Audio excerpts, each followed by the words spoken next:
ಪ್ರೀತಿಯ ವಿದ್ಯಾರ್ಥಿಗಳೇ, ಕಳೆದ ತರಗತಿಯಲ್ಲಿ ನಾವು 10ನೇ ತರಗತಿಯ ಗದ್ಯವಾಗಿರುವಂತಹ ಶಬರಿ ಪಾಠದ ಲೇಖಕರಾಗಿರುವ ಪೂತಿ ನರಸಿಂಹಾಚಾರ್ಯವರ ಪರಿಚಯವನ್ನು ಮಾಡಿಕೊಂಡ್ವಿ. ಹಾಗೆ ಶ್ರೀರಾಮನ ಕಾಣುವುದಕ್ಕೋಸ್ಕರವಾಗಿ ಹಗಲಿರುಳು ಶಬರಿ ಹೇಗೆ ಕಾತರದಿಂದ ಕಾಯ್ತಾ ಇತ್ತು, ಹಾಗೆ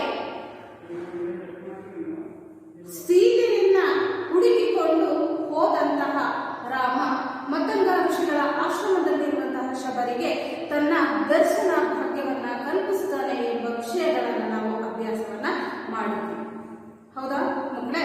ಹಾಗಾದ್ರೆ ಇಂದಿನ ತರಗತಿಯಲ್ಲಿ ನಾವು ಶಬರಿಗೆ ಶ್ರೀರಾಮನ ದರ್ಶನವಾದಾಗ ಶಬರಿ ಪಟ್ಟಂತಹ ಸಂತೋಷ, ಖುಷಿ ಎಂತಹದ್ದು, ಶ್ರೀರಾಮನಿಗೆ ಶಬರಿ ಯಾವ ರೀತಿ ಆದರ ಆತಿಥ್ಯವನ್ನ ಮಾಡಿದ್ಲು ಎಂಬ ವಿಷಯವನ್ನ ನಾವು ಇಂದಿನ ತರಗತಿಯಲ್ಲಿ ಅಭ್ಯಾಸ ಮಾಡೋಣಂತೆ ಮಕ್ಕಳೇ.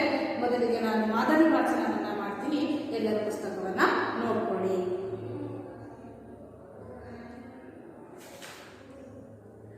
ಒಳ ತೆರೆ ಎದ್ದು ವಿಶಾಲವಾದ ಶಬರಿ ಆಶ್ರಮವನ್ನ ತೋರುವುದು. ಅಲ್ಲಿ ದೂರದಲ್ಲಿ ಹಿಂಬದಿಗೆ ವೇದಿ ಇದೆ. ಅದರ ಸುತ್ತ ಆಶ್ರಮದ ಸಿದ್ಧರು ಅಲಂಕರಿಸಿ ಹೋದ ಹೂವು ಇನ್ನೂ ಬಾಡದಂತಿವೆ. ವೇದಿಯಲ್ಲಿ ಅಗ್ನಿ ಒಗೆಯಾಡುತ್ತಿದೆ. ಶಬರಿ ನಿನ್ನೆ ರಾಮನಿಗೆಂದು ಆರಿಸಿ ತಂದ ಈಗ ಬಾಡಿ ಹೋಗಿರುವ ಹೂವು ಹಣ್ಣು ತಳಿರುಗಳನ್ನು ವಿಂಗಡಿಸುತ್ತಾ ಅವುಗಳ ಜಾಗದಲ್ಲಿ ಹೊಸದನ್ನು ಇಡುತ್ತಾ ಇದ್ದಾಳೆ. ಅವುಗಳನ್ನು ಉದ್ದೇಶಿಸಿ ಈ ತರ ಹಾಡುತ್ತಾಳೆ ಶಬರಿ. ನಿನ್ನೆಳವೆ ಮೃದುತೆಯನ್ನು ಅವನ ಸ್ಪರ್ಶಕ್ಕೆ ತೆರೆದೆ, ಬರಿಗಾಳಿಗಾರಿರುವ ನಿನ್ನೆ ಚೆಂದಳಿರೆ ತುಂಬಿ ಬಂಬಲ ಹೊಗಳಿಗಿಂಬಾದ ಕಂಪಿನಿಂದ ಅವನ ಉದ್ದೀಪಿಸದೆ ಸೊರಗಿದಲರೆ ಅವನ ಪ್ರಾಣಾಹುತಿಗೆ ಬರದೆ ರುಚಿ ಹದ ಕೆಟ್ಟು ಉಳಿವಿಗಾಸರೆಯಾದ ಎಲೈ ಬನ್ನಿ ಪದವೇ ಮೀಸಲಾಗದೆ ಇದ್ದು ಮಾಸವಾಗುವ ಇವನು ಮರಮರಳಿ ಹೊಸತರಿಂದ ಅಡಿಗೈ ಮುಚ್ಚಲವೇ ಮಾಲೆಯನ್ನು ಕಟ್ಟುತ್ತಾ ಹಾಡುತ್ತಾಳೆ. ಎಂದು ಕಾಂಬೆನ ರಾಮನ ನೆಂದು ಕಾಂಬೆನ ದಶರಥನ ಪುತ್ರನಂತೆ ಸಾಧು ಜನರ ಮಿತ್ರನಂತೆ ಧೀರ ಶೂರ ವೀರ ಗಂಭೀರ ಸದ್ಗುಣ ಸಾರನಂತೆ ಎಂದು ಕಾಂಬೆನ ಅಂಜಿಸುವವರಂದು ಮತ್ತೆ ಬಿಲ್ಲು ಹಿಡಿದು ಬರುವನಂತೆ ಆದೊಡೆ ಬಲು ಸೌಮ್ಯನಂತೆ ಅಸುಳೆಯಂತೆ ಕಾಂಬನಂತೆ ಎಂದು ಅರಸುತನವ ದೊರೆತನಂತೆ ತವಸಿತನವ ಕೊಂಡನಂತೆ ತಮ್ಮನೊಡನೆ ಮನಕ್ಕೆ ಬರಲು ಮನದಿ ಭಯವೇ ಇಲ್ಲವಂತೆ ಎಂದು ಕೆಟ್ಟ ಕನಸಿನಿರುಳ ಕಳೆವ ಸುಪ್ರಭಾತ ದಂತವನನು ಗುರು ಸಿದ್ಧರೇ ಮೆಚ್ಚಿದಂತ ಸನ್ಮಂಗಳ ಮೂರ್ತಿಯನು ಎಂದು ಕಟ್ಟಿದ ಮಾಲೆಗೆ ಮುದ್ದಿಕ್ಕುವಳು. ರಾಮ ತಾಯಿ ದಾರಿಗಳಿಗೆ ಬೀಳಿಲ್ಲಿ ಬರೆಯುವುದೇ? ಶಬರಿ ನಡುಗುವೆನೆಯಿಂದ ಹಿಂತಿರುಗಿ ನಿಟ್ಟಿಸಿ ಮೊದಲು ಬೆರಗು ಕಳೆದ ಮೇಲೆ ನೀ ರಾಮನೇ ಮಹಾಪುರುಷ. ರಾಮ ಹೌದು ತಾಯಿ, ಹೌದು, ರಾಮನಿಬ್ಬರೂ ನನ್ನ, ಈತ ನನ್ನ ನಿಜ ಸೌಮಿತ್ರಿ. ಶಬರಿ ರಾಮ ಲಕ್ಷ್ಮಣರೇ ನೀವು, ರಾಮನೇ ನೀನು. ಶಬರಿ ತುಂಬು ಸಡಗರಗೊಳ್ಳುತ್ತಾಳೆ. ಮುಂದೆ ಮೇಳದವರು ಹಾಡುವ ಹಾಡು ಅವಳು ಗೈವ ಉಪಚಾರವನ್ನ ಬಣ್ಣಿಸುತ್ತದೆ. ಕಂಡಳು ಶಬರಿ ರಾಮ ಬಂದು ನಿಂತಿರುವುದ ಕಂಡ ಬೆರಗು ಕಳೆದ ಬಳಿಕ ಸನಿಹ ಕೈದಿ ಮೈಯ ಮುಟ್ಟಿ ಪದದಿ ಕೆಡದೆ ಕೈಯ ಕಣ್ಣಿ ಒತ್ತಿಕೊಂಡು ಹನಿಯ ಸುರಿಸಿ ಬನ್ನೀರೆಂದು ಗದ್ಗದಿಸುತ್ತಾ ಅಯ್ಯೋ ಏನು ಅಣಿಯೇ ಇಲ್ಲ, ನಿನ್ನೆ ಎಷ್ಟು ಚೆನ್ನಾಗಿಲ್ಲ ಎಂತ ಬಲು ಹಂಬಲಾಯಿತು. ತನ್ನ ಬಗೆಯ ಬಯಕೆಯಂತೆ ಬಗೆ ಬಗೆಯ ಕಂಪನಿಡುವವನ ಮಾದೆಯ ಹೊರಡಿಗಿಟ್ಟು ಹಬ್ಬಾ ಎಂದು ಹಿಕ್ಕಿ ಹಿಕ್ಕಿ ಇದು ರುಚಿ ಇದರಷ್ಟು ರುಚಿಯ ಅಣ್ಣೆ ಇಲ್ಲ ಜಗದೊಳೆಂದು ನಿಮಗೆ ಎಂದೇ ತಂದೆನೆಂದು ತಾನೇ ಅವನ ಕೈಯೊಡಿತ್ತು. ಪೂಜೆಯಿಂದ ಸುಪ್ರಸನ್ನರಾಗಿ ರಾಜಕುಮಾರರಂದು ಮಂದಹಾಸ ತೋರೆ ನೋಡಿ ಧನ್ಯ ಭಾವದಿಂದ ಕೂಡಿ ಹೀಗೆ ಅವರಿಗೆ ಉಪಚಾರವನ್ನ ಮಾಡಿ ಶಬರಿ ತನ್ನ ಅಂತ ಸುಖವನ್ನ ತೋರುವುದಕ್ಕೆ ಈ ತೆರ ಹಾಡಿಕೊಂಡು ನರ್ತಿಸುತ್ತಾಳೆ.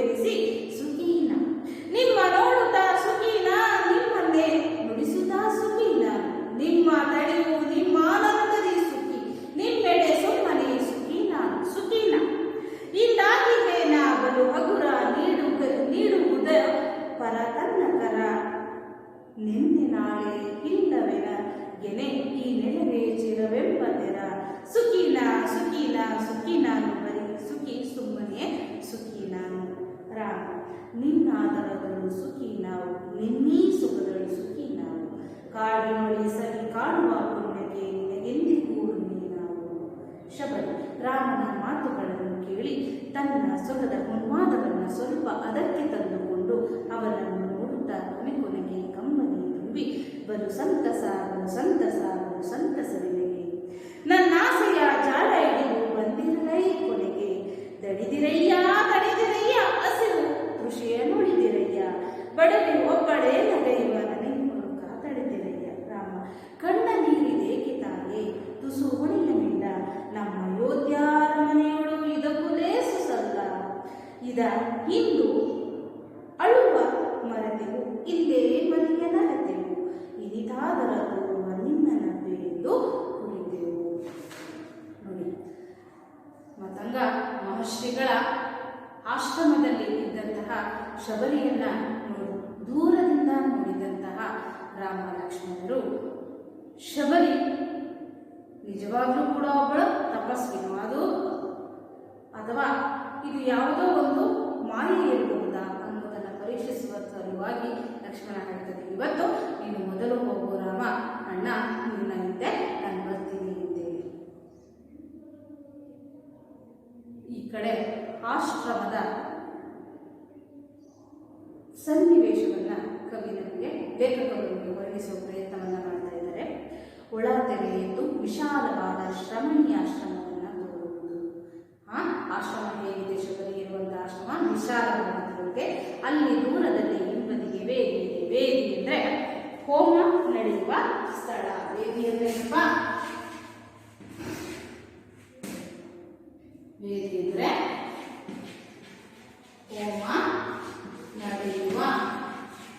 ನಡೆಯುವ ಸ್ಥಳವನ್ನ ವೇದಿ ಅಂತೇಳಿ ಕರೀತಾರೆ. ಹೋಮ ನಡೆಯುವ ಸ್ಥಳವನ್ನ ವೇದಿ ಅಂತೇಳಿ ಕರೀತಾರೆ. ಅದರ ಸುತ್ತ ಆಶ್ರಮದ ಸಿದ್ಧರು ಅಲಂಕರಿಸಿ ಹೋದವು ಎಂದು ಮಾಡಿದಂತಿದೆ. ಅಂದ್ರೆ ನಿನ್ನೆ ದಿನ ಆಶ್ರಮದ ಸಿದ್ಧರು ತಪಸ್ವಿಗಳು ಏನು ಹೋಮವನ್ನ ಯಜ್ಞವನ್ನ ಮಾಡಿದ್ರು, ಆ ಯಜ್ಞಕುಂಡಕ್ಕೆ ಹೂವನ್ನ ಅಲಂಕಾರವನ್ನ ಮಾಡಿದಂತೆ ಮಾರನೇ ದಿನ ಆಗಿದ್ರೂ ಕೂಡ ಆ ಹೂವು ಹೇಗಿದವಂತೆ ಬಾಡಿದ ಇನ್ನೂ ಕೂಡ ಚೆನ್ನಾಗಿದ್ದಾರೆ. ವೇದಿಯಲ್ಲಿ ಅಗ್ನಿ ಹೊಗೆ ಆಡ್ತಾ ಇದೆ, ಅಂದ್ರೆ ಅಗ್ನಿ ಕುಂಡ ಇದೆ, ಅದರಲ್ಲಿ ಇನ್ನೂ ಕೂಡ ಅಗ್ನಿ ಹೊಗೆಯನ್ನು ಬರ್ತಾ ಇದೆಯಂತೆ. ಶಬರಿ ನಿನ್ನೆ ರಾಮನಿಗೆಂದು ಹಾರಿಸಿ ತಂದ ಈಗ ಬಾಡಿ ಹೋಗಿರುವ ಹಣ್ಣು ತಳಿರುಗಳನ್ನು ವಿಂಗಡಿಸುತ್ತಾ ಅವುಗಳ ಜಾಗದಲ್ಲಿ ಹೊಸದನ್ನು ಹಿಡಿತಾಳಿದ್ದಾಳೆ. ಶಬರಿ ಏನ್ ಮಾಡ್ತಾ ಇದ್ದಾಳೆ? ನಿನ್ನೆ ಶ್ರೀರಾಮ ಬರ್ತಾನೆ ಅಂತೇಳಿ ಅವನಿಗೋಸ್ಕರ ಕಾಡಿ ಹೋಗಿ ಬಗೆ ಬಗೆಯ ರುಚಿ ರುಚಿಯಾದ ಹಣ್ಣುಗಳನ್ನ ಸುಗಂಧ ಭರಿತವಾದ ಹೂಗಳನ್ನ ತಂದು ಶ್ರೀರಾಮನಿಗೋಸ್ಕರವಾಗಿ ಸಿದ್ಧತೆಯನ್ನ ಮಾಡಿಕೊಂಡು ಈಗ ಬರ್ತಾನೆ ರಾಮ, ಆಗ ಬರ್ತಾನೆ ರಾಮ ಅಂತೇಳಿ ಕಾಯ್ತಾ ಕೂತಿದ್ನಲ್ಲಪ್ಪ. ಹಾಗಾಗಿ ಏನು ಸಿದ್ಧ ಮಾಡಿದ್ವಿ ನಾವು, ಈಗ ಏನಾಗಿದ್ದಾವೆ ಅವು ಹೊರಗೋಗಿದ್ದವು. ಒಂದು ದಿನ ಆದ ತಕ್ಷಣ ಬಾಡಿ ಹೋಗ್ತಾವಲ್ವಾ, ಆ ಕಾರಣಕ್ಕಾಗಿ ಆ ಬಾಡಿರುವ ಹೂಗಳನ್ನ ತೆಗೆದು ಇವತ್ತು ಏನು ಕಾಡಿಗೆ ಹೋಗಿ ಹೊಸದಾದ ರುಚಿಯಾದ ಹಣ್ಣುಗಳನ್ನ ಸುಗಂಧಭರಿತ ಹೂಗಳನ್ನ ತಂದಿದ್ದು ಅವುಗಳನ್ನ ಬಿಡುವಂತ ಕೆಲಸವನ್ನ ನಾವು ಮಾಡ್ತಾ ಇದ್ದೀವಿ. ಶಬರಿಗೆ ಜೀವನದುದ್ದಕ್ಕೂ ಕೂಡ ಅದೇ ಕೆಲಸ. ರಾಮ ಬಂದೇ ಬರ್ತಾನೆ ಅನ್ನೋ ಒಂದು ನಂಬಿಕೆಯಿಂದ ಅವಳು ಜೀವನವನ್ನ ಕಳೆದಂತಹ ತಪಸ್ವಿನಿ ಅವಳು. ಆ ಕಾರಣಕ್ಕಾಗಿ ಪ್ರತಿದಿನ ರಾಮ ಬಂದೇ ಬರ್ತಾನೆ ಅನ್ನೋ ನಂಬಿಕೆಯಿಂದ ಇವತ್ತು ಬರ್ಬೋದು, ನಾಳೆ ಬರ್ಬೋದು. ಯಾಕಂದ್ರೆ ಅವಳಿಗೆ ಗೊತ್ತಿಲ್ಲ ಯಾವಾಗ ಬರ್ತಾನೆ ಅಂತೇಳಿ, ಯಾವಾಗ ಶ್ರೀರಾಮನ ದರ್ಶನ ನನಗೆ ಆಗುತ್ತೆ ಅಂತೇಳಿ. ಆ ಕಾರಣಕ್ಕೆ ಏನ್ ಮಾಡ್ತಾರೆ, ಪ್ರತಿದಿನ ಕಾಡಿಗೆ ಹೋಗುದು, ಪ್ರತಿದಿನ ಹೂಗಳನ್ನ ಹಣ್ಣುಗಳನ್ನ ತರುವುದು, ಶ್ರೀರಾಮನಿಗಾಗಿ ಸಿದ್ಧತೆಯನ್ನ ಮಾಡೋದು, ಇದೇ ಕೆಲಸವನ್ನ ಮಾಡ್ತಾ ಇರ್ತಾಳೆ. ಅದೇ ರೀತಿ ನಿನ್ನೆ ಮಾಡಿದಂತಹ ಸಿದ್ಧತೆಯನ್ನ, ನಿನ್ನೆ ಮಾಡಿದಂತಹ ಏನು ತಂದಿದ್ದಂತಹ ಹಣ್ಣುಗಳನ್ನ ಹೂಗಳನ್ನ ಇವತ್ತು ತೆಗೆದು ಇವತ್ತು ತಂದಿರುವಂತಹ ಹೊಸ ಹೂ ಹಣ್ಣುಗಳನ್ನ ಅಲ್ಲಿ ಜೋಡಿಸೋ ಕೆಲಸವನ್ನ ಶಬರಿ ಮಾಡ್ತಾಳೆ. ಅವುಗಳನ್ನ ಉದ್ದೇಶಿಸಿ ತಾನು ತನ್ನಂತಹ ಹಣ್ಣು ಹೂಗಳನ್ನ ಮತ್ತು ನಿನ್ನೆ ಬಾಡಿರುವ ಹಣ್ಣು ಹೂಗಳನ್ನ ಉದ್ದೇಶಿಸಿ ಮಾತಾಡ್ತಾಳೆ, ಹಾಡನ್ನ ಹೇಳ್ತಾಳಂತೆ ಶಬರಿ ಹೇಳ್ತಾಳೆ. ನಿನ್ನೆಳಮೆ ಮೃದುತೆಯಲು ಅವನ ಸ್ಪರ್ಶಕ್ಕೆ ತೆರೆದೆ ಬರೀ ಗಾಳಿಗಾಗಿರುವ ನಿನ್ನೀ ಚೆಂದರಿವೆ ಎಲೆ ತಳಿರುಗಳ ಅಂದ್ರೆ ಎಲೆ ಹೂಗಳೇ ಅವನ ಸ್ಪರ್ಶದಂತೆ ನೀವು ಮೃದುವಾಗಿದ್ದೀರಿ. ಶ್ರೀರಾಮನ ಸ್ಪರ್ಶದಂತೆ ನೀವು ಮೃದುವಾಗಿದ್ದೀರಾ. ಕೇವಲ ಗಾಳಿಗೆ ಏನಾಗಿದ್ದೀರಾ, ಒಣಗಿ ಹೋಗಿರುವ ಹೂಗಳೇ. ನೋಡಿ, ನಿನ್ನೆಳಮೆ ಮೃದುತೆಯನ್ನು ಅವನ ಸ್ಪರ್ಶಕ್ಕೆ ತೆರೆದೆ. ಎಲೆ ಹೂಗಳೇ, ಎಲೆ ತಳಿರು ಹೂಗಳೇ, ಅವನ ಸ್ಪರ್ಶದ ರೀತಿ ನೀವು ತುಂಬಾ ಮೃದುವಾಗಿದ್ದೀರಾ. ಕೇವಲ ಗಾಳಿಗೆ ಏನಾಗಿದ್ದೀರಾ, ನೀವು ಒಣಗಿ ಹೋಗಿದ್ದೀರಾ, ಹಾರಿ ಹೋಗಿದ್ದೀರಾ. ತುಂಬಿ ಬೊಂಬಲ ಮುಗಡ್ವಿಗಿಂಬಾದ ಕಂಪಿನವನ್ನು ದೀಪಿಸದೆ ಸೊರಗಿದಿರಲಿ. ನಿಮ್ಮ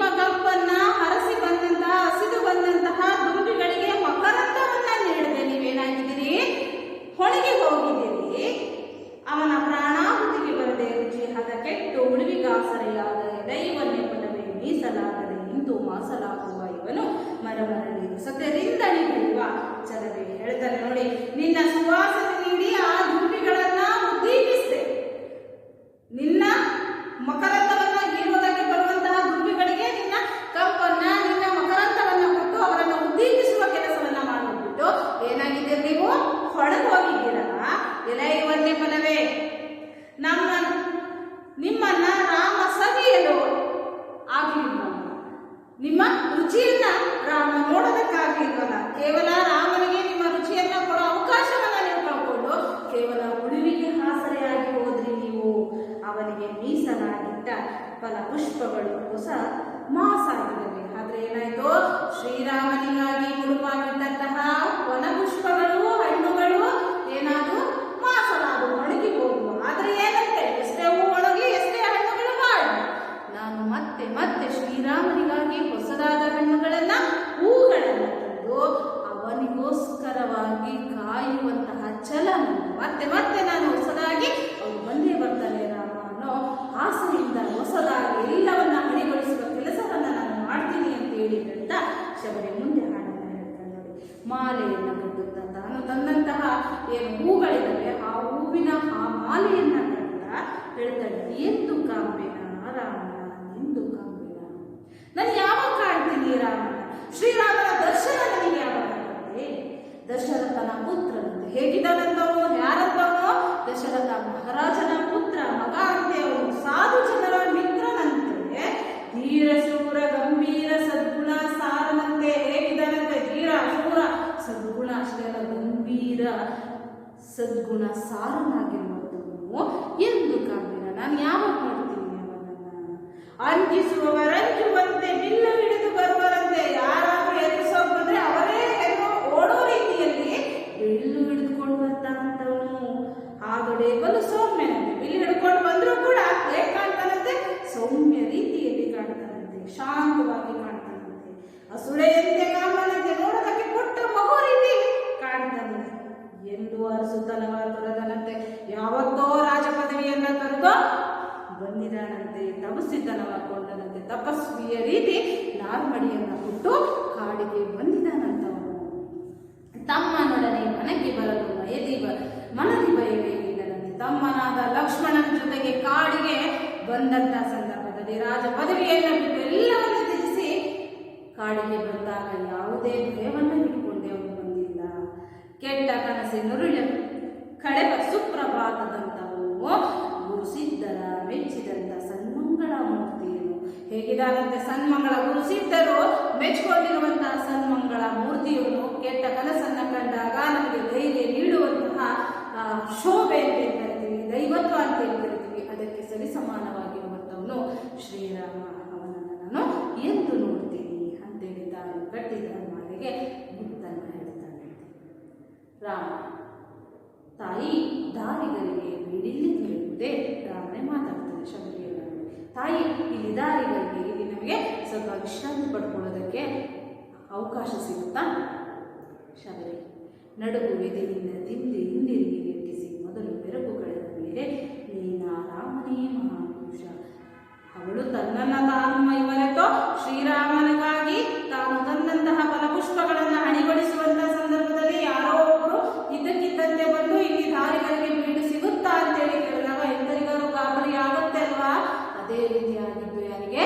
ಶಬರಿಗೆ. ಗಾಬರಿ ಆಗಿ ನಡುಗುವೆದೆಯಿಂದ ಹಿಂದಿರುಗಿ ಒಂದ್ಸತಿ ನೋಡ್ತಾಳಂತೆ.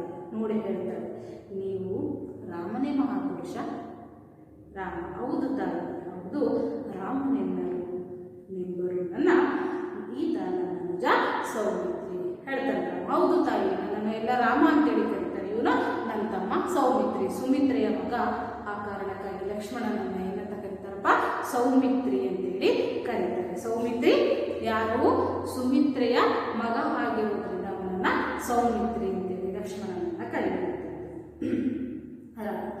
ಶಬರಿ ರಾಮ ಲಕ್ಷ್ಮಣರೇ ನೀವು, ರಾಮನೇ ಅವಳ ಜೀವನದ ಬಹುದೊಡ್ಡ ಆಸೆ ಏನಾಯ್ತೀಗ ಈಡೇರ್ಬೇಕಾಯ್ತು. ಖುಷಿಗೆ ಅವಳಿಗೆ ಎಲ್ಲನೇ ಪಾರವೇ ಇಲ್ದಂಗಾಯ್ತು, ಖುಷಿಯಾಗಿರ್ತಾಳೆ. ರಾಮ ಲಕ್ಷ್ಮಣರ ನೀವು, ನೀನು ರಾಮನ ನೀನು. ಶಬರಿ ತುಂಬಾ ಸಡಗರಗೊಂಡುತ್ತಾಳೆ.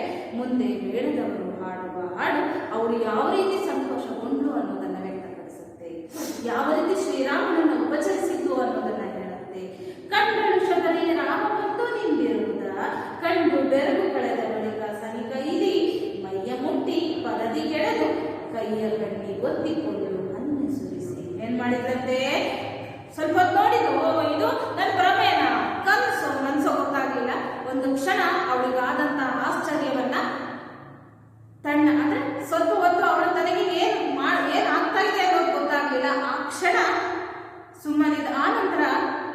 ಸನಿಹ ಕೈದು ರಾಮನ ಬಳಿ ಹೋಗ್ತಾಳಂತೆ. ಬಳಿ ಹೋಗಿ ರಾಮನ ಮೈಯನ್ನು ಮುಟ್ಟಿ ಆನಂತರ ಅವನ ಎರಡೂ ಕೈಗಳನ್ನ ತೆಗೆದುಕೊಂಡು ತನ್ನ ಕಣ್ಣಿಗೆ ಹೊತ್ಕೊಳ್ತಾಳಂತೆ. ಕಣ್ಣಿಗೆ ಹೊತ್ತಿಕೊಂಡು ಕಣ್ಣೀರನ್ನ ಸುರಿಸ್ತಾ ಬನ್ನಿರೆಂದು ಗದ್ಗದಿಸುತ್ತಾ ಬನ್ನಿ ಬನ್ನಿ ಅಂತೇಳಿ ಅಳ್ತಾ, ಅಯ್ಯೋ ಏನು ಹಣಿಯೇ ಇಲ್ಲ, ನಿನ್ನೆ ಎಷ್ಟು ಚೆನ್ನಾಗಿಲ್ಲ ಹೇಳ್ತಾಳೆ. ಅಯ್ಯೋ ಇವತ್ತು ನಾನು ಏನು ಹಣಿಯನ್ನ ಸಿದ್ಧತೆಯನ್ನ ಮಾಡ್ಕೊಂಡಿಲ್ಲ, ನಿನ್ನೆಯಷ್ಟು ನಾನು ಇವತ್ತು ಸಿದ್ಧತೆಯನ್ನೇ ಮಾಡಿಲ್ಲಲ್ಲ ಎನ್ನುತ್ತಾ ಬಲು ಹಂಬಲಾಯಿತು. ತನ್ನ ಬಗೆಯ ಬಯಕೆಯಲ್ಲಿ ಬಗೆ ಬಗೆಯ ಕಪ್ಪಲಿಡುವ ವನಮಾಲೆಯ ಕವಲಿಗಿಟ್ಟು ತನ್ನ ಏನ್ ಮಾಡ್ಬೇಕು ಅಂತ ಗೊತ್ತಾಗ್ತಾ ಇಲ್ಲ, ಅಳ್ತಾ ಕಣ್ಣೀರನ್ನ ಸುರಿಸ್ತಾ ರಾಮನ ಎರಡೂ ಕೈಗಳನ್ನ ಕಣ್ಣಿಗೆ ಹೊತ್ಕೊಂಡು ಹೇಳ್ತಾರೆ, ಬನ್ನಿ ಒಳಗೆ ಬನ್ನಿ ಅಂತೇಳಿ ತಾನು ಅವನಿಗೋಸ್ಕರವಾಗಿ ಕಟ್ಟಿದ್ರಲ್ಲ ವನ ಪುಷ್ಪಗಳ ಮಾಲೆಯನ್ನ ರಾಮನ ಕೊರಳಿಗೆ ಹಾಕಿ ಹಬ್ಬ ಅಂತೇಳಿ ಖುಷಿಯಿಂದ ಹೀಗ್ತಾಳಂತೆ. ತನ್ನ ಜೀವನದ ಸಾರ್ಥಕ್ಯ ಈ ಗಳಿಗೆ ನನಗೆ ದೊರೆಯಿತು ಅಂತೇಳಿ. ಇದು ರುಚಿ, ಇದರಷ್ಟು ರುಚಿಯ ಹಣ್ಣೇ ಇಲ್ಲ ಜಗಗಳಲ್ಲಿ. ತಾನು ತನ್ನ ಹಣ್ಣಲ್ಲಿ ಒಂದು ಹಣ್ಣನ್ನ ರಾಮನ ಕೈಗೆ ಕೊಟ್ಟು, ಇದು ತುಂಬಾ ರುಚಿಯಾಗಿರುವಂತಹ ಹಣ್ಣು, ಇದರಷ್ಟು ರುಚಿಯಾದ ಹಣ್ಣು ಇಡೀ ಜಗತ್ತಿನಲ್ಲಿ ಎಲ್ಲೂ ಇಲ್ಲ, ತಗೋ ರಾಮ ತಿನ್ನು ಅಂತೇಳಿ ರಾಮನಿಗೆ ಕೊಡ್ತಾಳೆ. ನಿಮಗೂ ಎಂದೇ ತಂದೆನೆಂದು ತಾನೇ ಅವರ ಕೈಯೊಳಿತು, ನಿಮಗೋಸ್ಕರನಾಗಿ ಏನಂತ ತಂದಿದ್ದೀನಿ ಅಂತೇಳಿ ತಾನೇ ಶ್ರೀರಾಮನ ಕೈಯೊಳಗಿರ್ತಾರಂತೆ. ಪೂಜೆಯಿಂದ ಸುಪ್ರಸನ್ನರಾಗಿ ರಾಜಕುಮಾರರೊಂದು ಮಂದಹಾಸ ತೋರೆ ಧನ್ಯಭಾವದಿಂದ ಕೂಡಿ ಶ್ರೀರಾಮನಿಗಾಗಿ ಶಬರಿ ಎಷ್ಟೆಲ್ಲ ಉಪಚಾರವನ್ನ ಆತಿಥ್ಯವನ್ನ ಮಾಡಿದ್ರು, ಆ ಆತಿಥ್ಯವನ್ನ ಸ್ವೀಕರಿಸಿದಂತಹ ಶ್ರೀರಾಮ ಲಕ್ಷ್ಮಣರು ಮಂದಹಾಸ ಮುಗುಳ್ಳಿಗೆಯಿಂದ ಇರ್ತಾರಂತೆ, ಸಂತೋಷವನ್ನ ಹೊಂದುತ್ತಾರಂತೆ. ಹೀಗೆ ಅವರಿಗೆ ಉಪಚಾರವನ್ನ ಮಾಡಿದ ಶಬರಿ ತನ್ನ ಅಂತಃಸುಖವನ್ನ, ತನ್ನ ಮನಸ್ಸಿಗೆ ಆದಂತ ಸುಖವನ್ನ ಯಾವ ರೀತಿ ವ್ಯಕ್ತಪಡಿಸಿದ್ದು ಅನ್ನೋದನ್ನ ನರ್ತನದ ಮೂಲಕ ವ್ಯಕ್ತಪಡಿಸ್ತಾಳೆ. ಸುಖೀನಾ ಸುಖೀನಾ, ನಾನು ಬರೀ ಸುಮ್ಮನೆ ಸುಖಿ, ನಾನಿವತ್ತು ತುಂಬಾ ಸುಖಿಯಾಗಿದ್ದೀನಿ, ನನ್ನ ಜೀವನದ ಮಹದಾಸೆ ಇವತ್ತೇನಾಯ್ತಪ್ಪ ಈಡೇರಿತು, ಆ ಕಾರಣಕ್ಕಾಗಿ ನಾನು ಸುಮ್ಮನೆ ಸುಖಿಯಾಗಿದ್ದೀನಿ. ನಾನಿಲ್ಲದ ನಾನಾಗಿದ್ದೇನ, ಇವತ್ತು ನಾನೇನಾಗಿದ್ದೀನಿ, ನನ್ನಲ್ಲಿ ನಾನಿಲ್ಲೇ ಇಲ್ಲ ಅಂದ್ರೆ ನನ್ನ ಜೀವನದ ಬಹಳ ಪರಮೋಚ್ಚವಾದ ಆಸೆ ಇವತ್ತೇನಾಯ್ತು ನನಗೆ ಈಡೇರಿತು. ಆಸೆ ತೀರ್ಯಾಯಾಗಿದ್ದೇನಾ, ಏನಂತೆ ನನ್ನ ಜೀವನದ ಆಸೆ ನನಗೆ ಇವತ್ತಿರೋಯ್ತಲ್ಲ, ನಾನಿವತ್ತು ಆಯಾಗಿದ್ದೀನಿ. ಅಂಬಲ ನಡಿಗೆ ತುಂಬಿರುವೇನ, ಅಂಬಲ ನಡಿಗೆ ತುಂಬಿರುವೇನ ಅಂದ್ರೆ ತುಂಬಿಯ ರೀತಿ ನಾನು ಆಗಿದ್ದೀನಿ, ಸುಮ್ಮನೆ ಬಲು ಸುಖೀನ. ಹೊಳೆ ಕಡಲಿಗೆ ಸೇರುವ ತರದಿ ಅಂದ್ರೆ ಹೊಳೆ ನದಿ ಹೇಗೆ ಸಮುದ್ರವನ್ನ, ಕಡಲು ಅಂದ್ರೆ ಸಮುದ್ರ ತಾನೆ, ಹೇಗೆ ಸೇರುತ್ತೋ ಆ ರೀತಿ ನಾವೇ ರೇವಿಗೆ ಬಾ ತೆರದೀರ, ನಾವೇ ಅಂದ್ರೆ ದೋಣಿ, ರೇವಿ ಅಂದ್ರೆ ಬಂದರು, ಹೇಗೆ ನಾವೇ ದಡವನ್ನ ಬಂದರನ್ನ ಬಂದು ಸೇರ್ಕೊಳ್ಳುತ್ತೋ ಆ ರೀತಿ ಶ್ರೀರಾಮನ ದರ್ಶನದಿಂದ ಇವತ್ತು ನನ್ನ ಜೀವನದ ಪರಮೋಚ್ಚ ಆಸೆ ಈಡೇರಿತು. ಬಗೆ ಬಗೆ ಹಾರೈಕೆಯ ಬಡ ಬಿಡಿಸಿ ನಿಂತಿದೆ ಮನ, ಇದೇ ಬಿಡಿಸಿ ನಿಮ್ಮ ನೋಡುತ್ತಾ ಸುಖೀನ, ನಿಮ್ಮನೆ ನುಡಿಸುತ್ತಾ ಸುಖೀನ, ನಿಮ್ಮ ನೋಡುತ್ತಾ ನಿಮ್ಮ ಜೊತೆ ಮಾತಾಡ್ತಾ ಉಪಚಾರವನ್ನ ಮಾಡ್ತಾ ಸುಖಿಯಾಗಿದ್ದೀನಿ. ನಿಮ್ಮ ದಣಿವು ನಿಮ್ಮ ಆನಂದದಿ ಸುಖೀನ, ನಿಮ್ಮ ದಣಿವನ್ನ ನಿವಾರಿಸಿ ನಾನು ಸುಖಿಯಾಗಿದ್ದೀನಿ. ನೀಡಿಹುದು ಪರ ತನ್ನ ಕರ, ಇವತ್ತು ನನ್ನನ್ನ ಬೇರೊಂದು ಲೋಕ ಪರ ಪರ ತನ್ನ ಕರ ಬೇರೊಂದು ಲೋಕ ನನ್ನನ್ನು ಕೈ ಬೀಸಿ ಕಡಿತಾ ಇದೆ. ಯಾಕಂದ್ರೆ ಇವತ್ತಿಗೆ ನನ್ನ ಜೀವನದ ಆಸೆ ಈಡೇರಿತು. ನನ್ನ ಜೀವನದ ಪರಮೋಚ್ಚ ಗುರಿ ಏನಾಗಿತ್ತು, ಶ್ರೀರಾಮನನ್ನ ನೋಡ್ಬೇಕು, ಅವನ ದರ್ಶನವನ್ನ ಪಡ್ಕೊಳ್ಬೇಕು, ಅವನಿಗೆ ತನ್ನ ಆದರ ಆತಿಥ್ಯವನ್ನ ಮಾಡಬೇಕು ಅನ್ನೋ ಆಸೆ ಇತ್ತು. ಇವತ್ತಿಗೆ ಅದೇನಾಯ್ತಪ್ಪ ಈಡೇರಿತು. ಹಾಗಾಗಿ ಇವತ್ತು ನನ್ನ ಇಲ್ಲಿ ಜೀವನದಲ್ಲಿ ಬರುವ ಆಸೆ ನನಗಿಲ್ಲ, ಬೇರೊಂದು ಲೋಕ ನನಗೋಸ್ಕರ ಕೈ ಬೀಸಿ ಕರೀತಾ ಇದೆ ಅಂತೇಳಿ ಶಬರಿ ಹೇಳ್ತಾಳೆ. ನಿನ್ನೆ ನಾಳೆ ಇಲ್ಲವೇ, ಇವತ್ತು ನನಗೆ ನಿನ್ನೆ ನಾಳೆ ಅನ್ನೋ ಬಂಧನ ನನಗಿಲ್ಲ. ಈ ನೆಲ ಚಿರವೆಂಬ ತೆರ, ಈ ನೆಲವೇ ನನಗೆ ಚಿರ ಅನ್ನೋ ರೀತಿ ನನಗೆ ಆಗ್ತಾ ಇದೆ. ಸುಖೀನ ಸುಖೀನ ಸುಮ್ಮನೆ ನಾನು ಬರೀ ಸುಖೀನ ಅಂತೇಳಿ ಹೇಳಿದಾಗ ರಾಮ ಹೇಳ್ತಾನೆ, ನಿನ್ನ ಆಧಾರಗಳು ಸುಖೀನ ತಾಯಿ, ನೀನು ನೀಡಿರುವಂತ ಆದರ ಆತಿಥ್ಯದಿಂದ ನಾವು ಇವತ್ತು ಸುಖಿಯಾಗಿದ್ದೀವಿ. ನಿನ್ನ ಸೊಗಗಳು ಸುಖಿ, ನಾವು ನಿನ್ನ ಸುಖವನ್ನ ನೋಡಿ ನಿನ್ನ ಆದರ ಆತಿಥ್ಯವನ್ನ ಪಡ್ಕೊಂಡು ನಾವು ಸುಖಿಯಾಗಿದ್ದೀವಿ. ಕಾಡಿನುಳಿ ಸವಿ ಕಾಣುವ ಪುಣ್ಯಕ್ಕೆ, ಇಂತಹ ಕಾಡಿನಲ್ಲಿ ನಮ್ಮನ್ನ ಇಷ್ಟು ಚೆನ್ನಾಗಿ ನೋಡಿಕೊಂಡು ಉಪಚರಿಸಿದಂತಹ ನೀನು ಮಾಡಿದ ಉಪಚಾರದಿಂದ ನಾವು ಸುಖಿಯಾಗಿದ್ದೀವಿ. ಇದಕ್ಕೋಸ್ಕರ ನಿಮಗೆಂದಿಗೂ ಋಣಿಯಾಗುವುದು. ನೀನು ಮಾಡಿದ ಉಪಚಾರ ಆದರ ಆತಿಥ್ಯ ನೀವು ಚಿರಋಣಿಯಾಗಿದ್ದೀರಿ ಅಂತೇಳಿ ರಾಮ ಹೇಳಿದಾಗ ಶಬರಿ ಬರೀತಾರೆ. ರಾಮನ ಮಾತುಗಳನ್ನು ಕೇಳಿ ತನ್ನ ಸೊಗದ ಮಾತನ್ನು ಸ್ವಲ್ಪ ಹದಕ್ಕೆ ತಂದುಕೊಂಡು ಅವನನ್ನು ನೋಡುತ್ತಾ ಕೊನೆಗೆ ಕಮ್ಮಲಿ ತುಂಬಿ ಹೇಳ್ತಾರಂತೆ, ಬಲು ಸಂತಸ ಬಲು ಸಂತಸ ಬಲು ಸಂತಸವಿದೆ, ನನ್ನ ಆಸೆಯ ಜಾಡ ಹಿಡಿದು ಬಂದಿರಲೈ ಕೊನೆಗೆ, ದಣಿದಿರೆಯ ದಣಿದಿರೆಯ ಹಸಿರು ತೃಷೆಯ ನುಡಿದಿರೆಯ ಬಡವೆ ಒಬ್ಬಳೇನ ದೈವ ನನಗೆ ಮರುಕಾಗುತ್ತಿದೆ.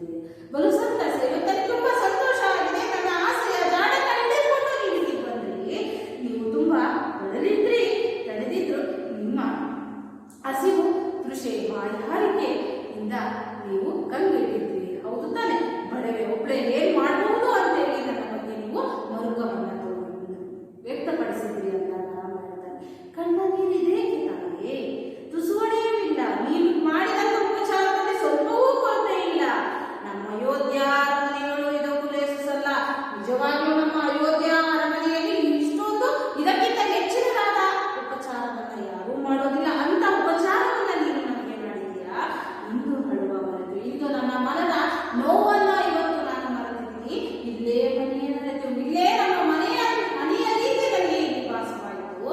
ಇನಿತಾದರ ತೋರುವ ನಿನ್ನ ನವ್ವೇನು, ಈ ರೀತಿ ನಮಗೆ ಆದರ ಆತಿಥ್ಯವನ್ನ ಪ್ರೀತಿಯನ್ನ ತೋರಿದಂತ ನನ್ನ ಹಬ್ಬೆ ಹಬ್ಬೆ ಅಂದ್ರೆ ತಾಯಿ, ನನ್ನ ತಾಯಿ ಅಂತೇಳಿ ನಾವು ಭಾವಿಸಿದೀವಿ ಅಂತೇಳಿ ಶ್ರೀರಾಮ ಶಬರಿಗೆ ಹೇಳುವಂಥದ್ದು. ಅರ್ಥ ಆಯ್ತಾ ಮಕ್ಕಳೇ? ಯಾವ ರೀತಿ ಶ್ರೀರಾಮ ಶಬರಿಗೆ ತನ್ನ ದರ್ಶನವನ್ನ ನೀಡಿದಾಗ ಶಬರಿಗೆ ಹೇಗೆ ಸಂತೋಷವನ್ನ ಕೊಡ್ತಾರೆ, ತನ್ನ ಮನಸ್ಸಿನ ಸಂತೋಷವನ್ನ ಹೇಗೆಲ್ಲ ವ್ಯಕ್ತಪಡಿಸ್ತಾರೆ, ಶ್ರೀರಾಮಚಂದ್ರ ಮತ್ತು ಲಕ್ಷ್ಮಣನಿಗೆ ಹೇಗೆ ತನ್ನ ಆದರ ಆತಿಥ್ಯವನ್ನ ಮಾಡಿದ್ಲು ಎಂಬ ವಿಷಯವನ್ನು ನಾವು ಇಂದಿನ ತರಗತಿಯಲ್ಲಿ ತಿಳ್ಕೊಂಡಿದ್ದೀವಿ ಮಕ್ಕಳೇ. ಮುಂದಿನ ತರಗತಿಯಲ್ಲಿ ಲಕ್ಷ್ಮಣ ಶ್ರೀರಾಮ ಮತ್ತೆ ಲಕ್ಷ್ಮಣನಿಗೆ ಉಪಚಾರವನ್ನ ಮಾಡಿದಂತಹ ಶಬರಿ ಹೇಗೆ ತಮ್ಮ ಜೀವನದ ಆಸೆ ತೀರಿದ ನಂತರ ಶ್ರೀರಾಮನಿಂದ ಮುಕ್ತಿಯನ್ನ ಬಯಸಿದ್ಲು ಎಂಬ ವಿಷಯವನ್ನ ನಾವು ಮುಂದಿನ ತರಗತಿಯಲ್ಲಿ ಅಭ್ಯಾಸಿಸೋಣಂತೆ ಮಕ್ಕಳೇ. ಹಾಗಾದ್ರೆ ಇಂದಿನ ತರಗತಿಗೆ ಸಂಬಂಧಿಸಿದಂತೆ ಕೆಲವೊಂದು ಪ್ರಶ್ನೆಗಳನ್ನು ಕೊಡ್ತೀನಿ ಮಕ್ಕಳೇ. ಮನೆಯಲ್ಲಿ ಗೃಹಪಾಠಕ್ಕೆ ಬರ್ಕೊಂಡು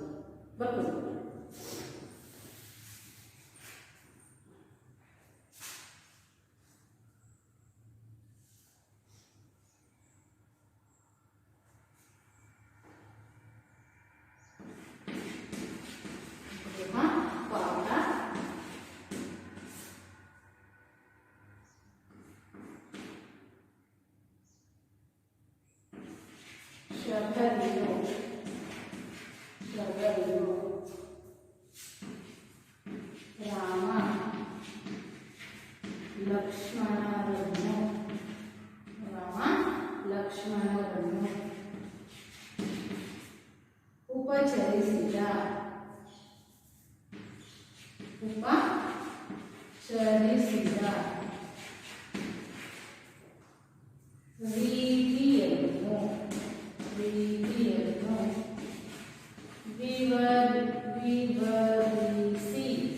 ರೀತಿಯನ್ನು ವಿವರಿಸಿ. ಎರಡನೇ ಪ್ರಶ್ನೆ,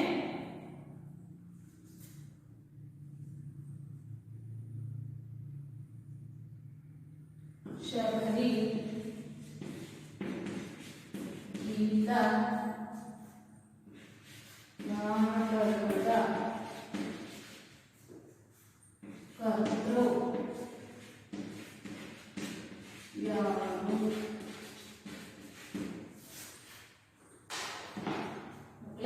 ಶಬರಿಯು ರಾಮ ಲಕ್ಷ್ಮಣರನ್ನು ಉಪಚರಿಸಿದ ರೀತಿಯನ್ನು ವಿವರಿಸಿ. ಶಬರಿ ಗೀತ ನಾಟಕದ ಕರ್ತೃ ಯಾರು? ಈ ಎರಡು ಪ್ರಶ್ನೆಗಳಿಗೆ ಉತ್ತರವನ್ನ ಬರ್ಕೊಂಡ್ ಬರ್ತೀರಿ ಅಲ್ವಾ ಮಕ್ಕಳೇ? ಅರ್ಥ ಆಯ್ತಾ ಮಕ್ಕಳೇ? ಧನ್ಯವಾದ.